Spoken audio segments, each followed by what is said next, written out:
ராசிக்காரர்களுக்கெல்லாம் ஒரு முத்தாய்ப்பான செய்தி என்ன எப்படின்னா 2026 தொடங்கியதிலிருந்தே நான் சொன்னேன் இந்த வருடம் உருவாக்கப்பட்டதே உங்களுக்காக தான் அப்படிங்கிறது. அதுல முதல் படியாக இந்த தை மாதம் 2/9 செவ்வாய் பகவான் உச்சம் பெறுகிறார். உச்சம் பெற்ற போது இந்த செவ்வாய் பகவான் உச்சம் என்பதால் என்னென்ன பலன்கள் எல்லாம் ஏற்படுது. தனாதிபதி பாக்யாதிபதி உச்சம்.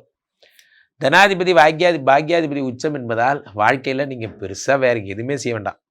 உலகத்தில் நண்பர்களே, நான் எல்லார்ட்டையும் சொல்கிறது தான், vitamin A, vitamin B, vitamin C, vitamin D, என்ன விட்டமினோ எது குறைஞ்சாலும் பரவாயில்ல பார்த்துக்கலாம். விட்டமின் எம்மு மட்டும் குறையக்கூடாது. ஏன்? அதை அடிக்கடி நான் சொல்லுவேன். Vitamin M for money. இந்த மணின்னு ஒன்று இருந்தால் இந்த விட்டமின்லாம் ட்ரிப்ஸ் போட்டு ஏற்றிக்கலாம், நோ ப்ராப்ளம். ஆனால் இந்த மணின்னு ஒன்று இல்லைன்னா எங்கேயும் கிடைக்காது. Money making is the biggest thing.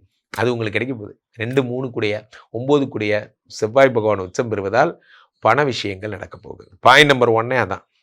Point number 2, 3, 8 அவர் 11ஆம் இடத்தில் அமர்கிறார். யார்? சுக்கிர பகவான்.